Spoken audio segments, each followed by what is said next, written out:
নমস্কার, শুরু করছি আজকের সংবাদ।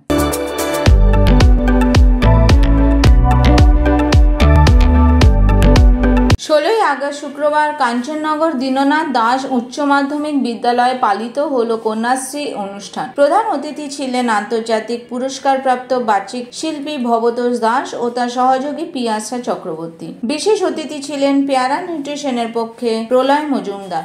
আমরা আজকে পেয়ে গেছি আমাদের বিদ্যালয়ের 4 জন ছাত্রীকে।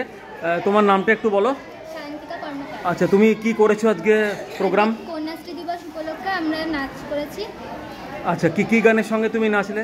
দারুণ অগ্নিবাণে আর শীতের হাওয়ায় লাগলো নাচ। আচ্ছা, তো তোমার নামটা বলো একবার। ঈশানী মজুমদার। তুমি কোন কোন গানের সঙ্গে নাচলে? আমি বর্ষা গানে হৃদয়ে মন্দিরে ডমর গুরু গুরু আর শীত একটা গান করেছি, শীতের হাওয়ায় লাগলো নাচ। আচ্ছা, তোমার নামটা বলো একবার। আমার নাম রিঙ্কি কবিরাজ। আমি আজকে নাচলাম গ্রীষ্মের গানে দারুণ অগ্নিবাণেরে আর হেমন্তর গানে হিমেরও রাতে লাগলো নাকি। আচ্ছা, তোমার নামটা বলো একবার। পূজা মন্দির। তুমি কি গানের সঙ্গে নাচ করেছো? আমি হলো হৃদয়ে মন্দিরে ডমর গুরু গুরু। বাহ, কেমন লেগেছে তোমাদের নাচ করে গান করে আজকে বলো একবার। খুব ভালো। উদ্বোধনী সঙ্গীত শোনায় সোনালী ও শর্মা। স্বাগত ভাষণে প্রধান শিক্ষক ডক্টর সুভাষ চন্দ্র দত্ত বলেন, কন্যাশ্রী প্রকল্প মেয়েদের অন্তর্নিহিত শক্তিকে জাগিয়ে তুলেছে। দুর্গা যদি 10 হাতে কাজ করতে পারেন, তোমরাও পারবে। বিশেষ অতিথি বলেন, আধ্যাত্মিক ভাবনায় ভাবিত মানুষ, বিশেষত নারীরা শুধু ধৈর্য আর উদারতা অর্জন করে না, তারা চাইলে আপন ব্যক্তিত্ব অন্যায়কে প্রতিরোধ করতেও পারে। প্রধান অতিথি বৃন্দের কয়েকটি আবৃত্তি ছিল আজকের বিশেষ আকর্ষণ। শিক্ষিকা অনন্যা ঘোষ ও শিক্ষক দীপসুন্দর মুখোপাধ্যায়ের পরিচালনায় ঋতুরঙ্গ, নৃত্য আলোক্য অংশ নেয় সায়ন্তিকা, হেমা, সুদীপা, ইপসিতা, ঈশানী, রিঙ্কি, সোনালী, রিয়া আরো অনেকে। আজ কাঞ্চননগর ডিএন দাস হাই স্কুলে কন্যাশ্রী দিবস পালিত হলো। যেহেতু 14 তারিখ সরকারি ডিস্ট্রিক্ট ম্যাজিস্ট্রেটের যে কন্যাশ্রী প্রোগ্রাম ছিল, সেদিন আমাদের ছাত্রীরা উদ্বোধনী সঙ্গীত এবং সমাপ্তিতে নৃত্যগীতি করে। যেহেতু কন্যাশ্রীর আরো 100 জন ছাত্রী সেই অনুষ্ঠানে ছিল, সেই জন্য আজকে আমরা কন্যাশ্রী দিবসটি পালন করি। এই কন্যাশ্রী দিবসে আমাদের বিশিষ্ট অতিথি ছিলেন ডক্টর ভবতোষ দাস, যিনি বর্ধমান মেডিকেল কলেজ অ্যান্ড হসপিটালের এক্স বা প্রাক্তন টেকনিশিয়ান এবং বিশিষ্ট আন্তর্জাতিক বাচিক শিল্পী। বিভিন্ন দেশ বিদেশ থেকে অ্যাওয়ার্ড পেয়েছেন এবং ভারতবর্ষ থেকে সম্মানিত হয়েছেন। তার সঙ্গী হিসাবে এসেছিলেন তারই ছাত্রী পিয়াসা চক্রবর্তী।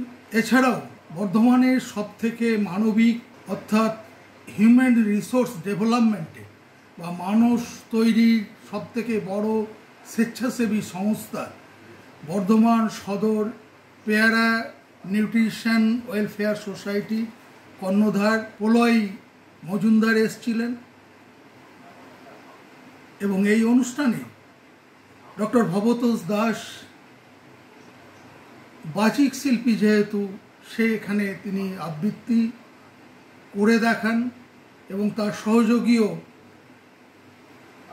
একই সাথে কিছু আবৃত্তি করেন এবং ডক্টর ভবতোষ দাসের লেখা একটি গ্রামীণ কবিতা আবৃত্তি করে শোনান এবং ছাত্রছাত্রীরা খুব আনন্দ সহকারে উপভোগ করে। অপরদিকে বর্ধমান সদর পেয়ারা নিউট্রিশনাল ওয়েলফেয়ার সোসাইটি কর্ণধার, তিনি আধ্যাত্মিক শিক্ষার কথা বলেন। প্রলয় মজুমদার বলেন যে কিভাবে আধ্যাত্মিক শক্তিকে বিকশিত করতে হবে। আর আমার ব্যক্তিগতভাবে মনে হয় কন্যাশ্রীরা হচ্ছে দশভুজা দেবী দুর্গা বা মা দেশমাতার সঙ্গে তুলনা করা চলে। তাদের 10টি হাত ইঙ্গিত করে একই সঙ্গে তারা সংসার থেকে শুরু করে কর্মক্ষেত্র এবং সমাজ গঠনে তারা অংশগ্রহণ করতে পারবে। তাদের যে মানসিক শক্তি, সেই শক্তির সাহায্যে তারা ভবিষ্যৎ প্রজন্মকে আত্মিক শক্তিতে বলীয়ান করতে পারবে এবং এই আত্মিক শক্তিকে প্রতিরক্ষা করার জন্য প্রতি দেবদেবীর, দুর্গার হাতেও বিভিন্ন অস্ত্র থাকে, তেমনি এই কন্যাশ্রী বর্তমান পরিস্থিতিতে পশ্চিমবঙ্গ বা ভারতবর্ষে প্রতিটি ক্ষেত্রে তারা নিজেদের আত্মিক শক্তিকে বিকশিত করার জন্য যে কোনো পাশবিক শক্তি বা আসরিক শক্তিকে তারা বিনাশ করতে পারবে বলে আমার মনে হয়। এছাড়াও আর একটা বিষয় যেটা আমার ভালো লাগে, যে প্রত্যেক দেবদেবী কোনো একটা জীব বা জন্তুর সঙ্গে তাদের বাহন থাকে, অর্থাৎ জীব বৈচিত্র্যকে বাঁচিয়ে না রাখলে পৃথিবীতে মানুষ বাঁচবে না। এবং আমাদের বিদ্যালয়ে সামান্য প্যাঁচা, লক্ষ্মীর বাহন যেমন প্যাঁচা, আমাদের কোভিড পিরিয়ডে করোনা ভাইরাস থেকে আমাদের কাঞ্চননগর এলাকাকে রক্ষা করেছে, যা ইন্টারন্যাশনাল জার্নালেও প্রকাশিত হয়েছে। শুধু তাই নয়, বাদুড় যে করোনা ভাইরাস ক্যারি করে এবং সেই বাদুড়কে আমাদের যে প্যাঁচারা খায়, তাতে প্রত্যক্ষ বা পরোক্ষভাবে বায়ো ইন্ডিকেটরের সাথে সাথে আমাদের ইমিউনিটি গ্রোথ করতেও সাহায্য করছে। তাই আজ কন্যাশ্রী দিবসে আমি বলবো, কন্যাদের আত্মিক শক্তি আমাদের পৃথিবীকে সমৃদ্ধ করবে, মানব সভ্যতাকে সমৃদ্ধ করবে এবং আমাদের ভবিষ্যৎ প্রজন্ম সমৃদ্ধ হবে বলে আমি মনে করি।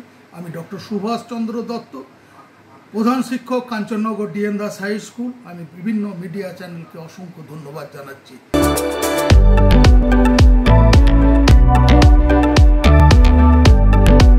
আজকের সংবাদ এ পর্যন্তই।